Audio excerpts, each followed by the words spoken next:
Hello student, आज हम पढ़ेंगे क्लास 11th में व्यापार के प्रकार। तो व्यापार के जो प्रकार हैं उनको हम दो भागों में बांटते हैं। एक आंतरिक व्यापार जिसे हम देसी व्यापार भी कहते हैं, और दूसरा विदेशी व्यापार जो अंतर्राष्ट्रीय व्यापार के नाम से भी जाना जाता है। तो जो आंतरिक व्यापार होते हैं उन्हें हम दो भागों में विभाजित करते हैं, एक उनकी मात्रा के आधार पर और दूसरा क्षेत्र के आधार पर। तो जो मात्रा के आधार पर जो व्यापार होते हैं उन्हें पुनः दो भागों में विभाजित किया गया, एक थोक व्यापार और दूसरा फुटकर व्यापार।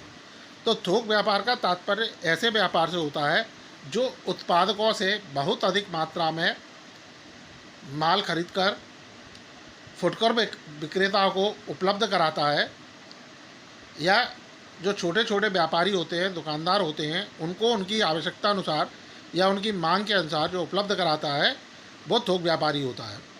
इस तरह से अगर देखें तो थोक व्यापार एक तरह से फुटकर व्यापार और उत्पादकों के मध्य एक कड़ी का काम करता है और उनकी मदद भी करता है, सहायता भी करता है। यानी जो थोक व्यापारी है वो फुटकर व्यापारियों को उनकी आवश्यकता अनुसार थोड़ा थोड़ा माल उपलब्ध कराता है, और जो उत्पादक होते हैं उनसे वो बड़ी मात्रा में माल खरीदता है और उनके जो व्यापार हैं, उनकी जो वस्तुएं हैं, उनको इनडायरेक्ट रूप में उपभोक्ताओं तक पहुंचाने का काम करता है। इसी क्रम में आगे चलेंगे तो दूसरा मात्रा के आधार पर जो दूसरा बाजार है वो फुटकर बाजार, फुटकर व्यापार। तो फुटकर व्यापार एक ऐसा व्यापार होता है जो उपभोक्ताओं की मांग के अनुरूप या उपभोक्ताओं की आवश्यकता के अनुरूप थोक व्यापारियों से माल खरीदकर उपभोक्ताओं तक पहुंचाता है। यानी जो कंज्यूमर है, जो वस्तु का उपयोग करने वाले हैं, उनकी जो डिमांड होती है, उनकी जो आवश्यकताएं होती हैं, उनको पूरा करने के लिए थोक व्यापारी से माल खरीदकर उपभोक्ताओं तक पहुंचाने का काम फुटकर व्यापारी का होता है। इसी क्रम में आगे चलेंगे तो हमने पढ़ा दूसरा आंतरिक व्यापार का दूसरा जो प्रकार है क्षेत्र के आधार पर। तो क्षेत्र के आधार पर जो व्यापार होते हैं उन्हें हम तीन भागों में बांटते हैं।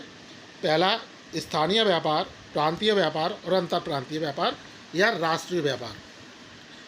तो जो स्थानीय व्यापार होता है, स्थानीय व्यापार से तात्पर्य ऐसे व्यापार से होता है जो जिसके क्रेता विक्रेता यानी जिस वस्तु के खरीदने और बेचने वाले एक स्थान विशेष तक सीमित होते हैं, और इनके अंदर ऐसी वस्तुओं का व्यापार किया जाता है। स्थानीय व्यापार में ऐसी वस्तुओं का व्यापार होता है जो शीघ्र नष्ट होने वाली होती हैं, जो 1 या 2 दिन में खराब हो जाती हैं। ऐसी वस्तुओं का व्यापार स्थानीय व्यापार के अंतर्गत किया जाता है, जैसे दूध का व्यापार, दही का व्यापार, अंडे का व्यापार, सब्जियों का व्यापार इत्यादि। इसी क्रम में आगे चलेंगे तो प्रांतीय व्यापार। तो ऐसे व्यापार या प्रांतीय व्यापार में हम उन वस्तुओं के व्यापार को शामिल करते हैं या उन वस्तुओं को शामिल करते हैं जिनके क्रेता विक्रेता एक राज्य विशेष तक, एक प्रांत में फैले होते हैं, एक राज्य में फैले होते हैं। यानी जिसके क्रेता विक्रेता एक राज्य के अंदर तक सीमित होते हैं वो प्रांतीय व्यापार कहलाते हैं। जैसे पंजाब में अगर हम जाएं तो वहाँ पगड़ी पहनने का रिवाज है, पगड़ी पहनने की परंपरा है, तो वहाँ जो पगड़ियों का व्यापार है वो प्रांतीय व्यापार होगा। इसी तरह राजस्थान में लाख की चूड़ियाँ अधिक पहनी जाती हैं, तो जो लाख की चूड़ियों का व्यापार है वो राजस्थान का प्रांतीय व्यापार माना जाएगा। इसी क्रम में जब आगे चलेंगे तो अगला है अंतर प्रांतीय व्यापार। तो अंतर प्रांतीय व्यापार से तात्पर्य होता है ऐसे व्यापार से जिसके क्रेता विक्रेता, ऐसी वस्तु जिसके क्रेता विक्रेता पूरे देश में या देश के विभिन्न राज्यों में फैले होते हैं, विभिन्न प्रांतों में फैले होते हैं, वो अंतर प्रांतीय व्यापार कहलाते हैं। जैसे गेहूं का व्यापार, चावल का व्यापार, सोने का व्यापार, चांदी का व्यापार, ठीक है ना। इसी तरह से जो गाड़ियां हैं, मोटरसाइकिल हैं, कार हैं, इनके व्यापार, ये सभी व्यापार अंतर प्रांतीय व्यापारों के अंतर्गत शामिल किए जाते हैं, या ये वस्तुएं अंतर प्रांतीय व्यापार के अंतर्गत शामिल की जाती हैं।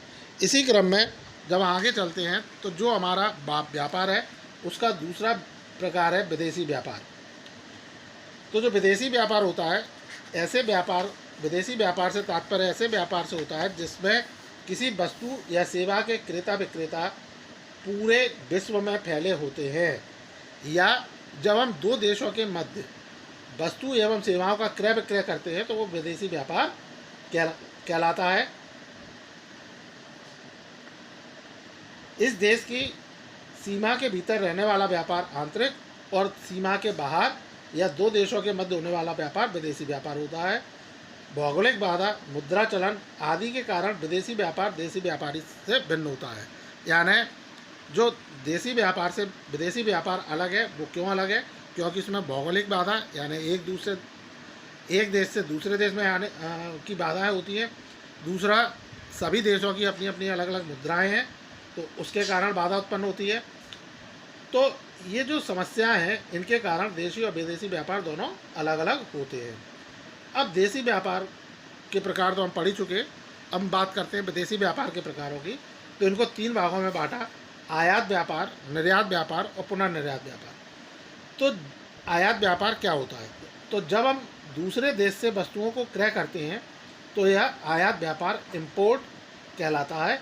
यानी जब हम किसी दूसरे देश से अपने देश में किसी वस्तु या सेवाओं को खरीदते हैं तो वो हमारा आयात व्यापार कहलाता है, इम्पोर्ट ट्रेड कहलाता है। इसी तरह से जब हम अपने देश से किसी दूसरे देश को वस्तु या सेवाओं का विक्रय करते हैं, बेचते हैं या भेजते हैं, वस्तु या सेवाओं को जब हम दूसरे देशों को भेजते हैं तो वो हमारा निर्यात व्यापार, एक्सपोर्ट ट्रेड कहलाता है। इसी तरह से जब किसी दूसरे देश से माल मंगाकर यानी आयात करके और किसी तीसरे देश को जब हम वह वस्तु भेजते हैं तो वह पुनर्निर्यात व्यापार कहलाता है। सो स्टूडेंट, आपको जो व्यापार के प्रकार समझ में आए होंगे। इनसे संबंधित जो भी आपके प्रश्न हैं वो आप मुझसे कमेंट सेक्शन में पूछ सकते हैं। So thank you.